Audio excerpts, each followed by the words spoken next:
On the third day of my motorcycle trip through the mountains of northern Vietnam, the first rest stop of the day for me and my group was a small cliff jumping spot. Upon arriving, I immediately got changed into my swim shorts and made my way up to the cliff to get ready to jump. The cliff was only about 7 or 8 meters high, nothing I hadn't done before, so I had no trouble just sending it in front of the crowd of 60-ish people below.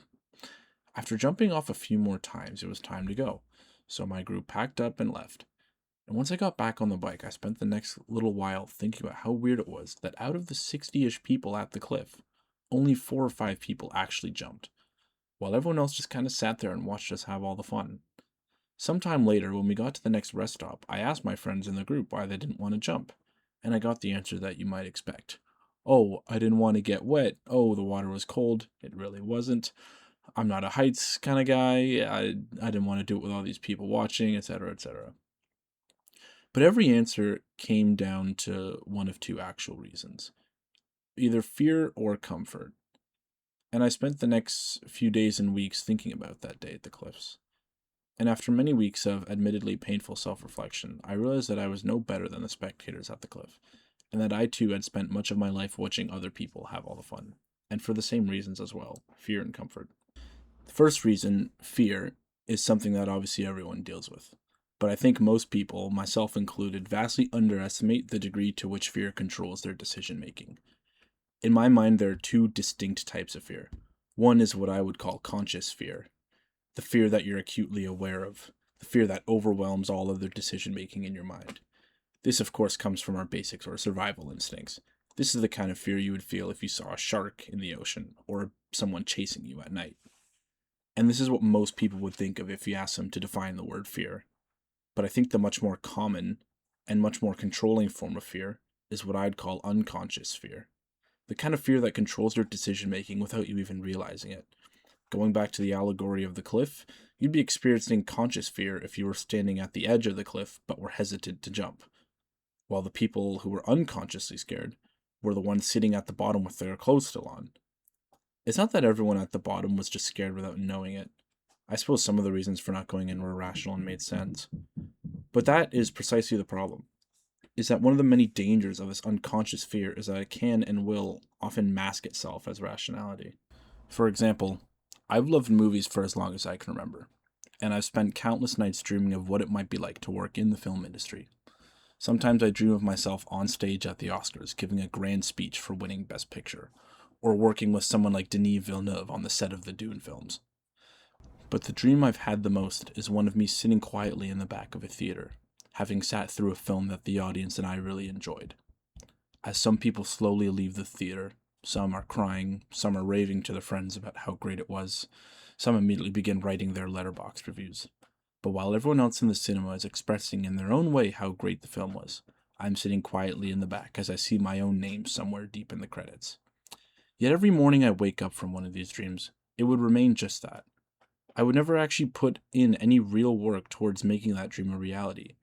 And any time I tried to give the subject any serious thought, I would always come up with a number of different excuses to not pursue that dream. And for years, I convinced myself that not pursuing a career in film was a wise and calculated career choice. It was only while traveling that I realized the truth, that I was scared. It came to me because I was also scared of a backpacking trip. I had spent more than a month weighing the pros and cons before ultimately deciding to do it. But turns out, every reason that I came up with trying to talk myself out of going turned out to be the reasons to go in the first place. I thought it would be too much of a pain in the ass to manage all my different hostel bookings, bus tickets, flights, and attractions, when in reality I was just scared because I didn't think I was capable of managing all these things, despite how easy it actually turned out to be. I told myself that the backpacking lifestyle is suited to the kinds of people I wouldn't want to be friends with. In actuality, I was just very anxious at the thought of trying to make new friends. Turns out that was the easiest part of the entire trip, and now I have a whole bunch of cool new friends from all over the world. I learned that, at least for my own very rational and autistic mind, my attempts to rationalize not doing something I would otherwise like is probably just fear and not intellect. And I learn much more often than not that the things I fear are at worst not that big of a deal, and at best can be turned into valuable life lessons that I hope to never forget.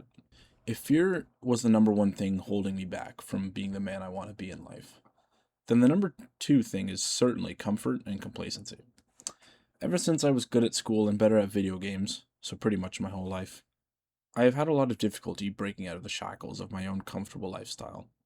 I've had a lot of people tell me that I'm a very smart kid. Not extremely smart like some sort of genius, but smart enough that I never really had to try in school to get good marks, which allowed me to spend pretty much all my free time after school dedicated to video games instead of school, work, or anything else. And then COVID came when I was 16 and made everything 10 times worse, because now I didn't even have a school to show up to. It was all online. Online school was so laughably easy, I would just have the school Zoom call on my second monitor while playing Fortnite with the boys the whole time. And it was fun for a while.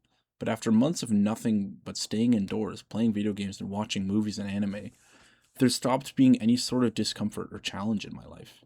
And my life grew stagnant because of it.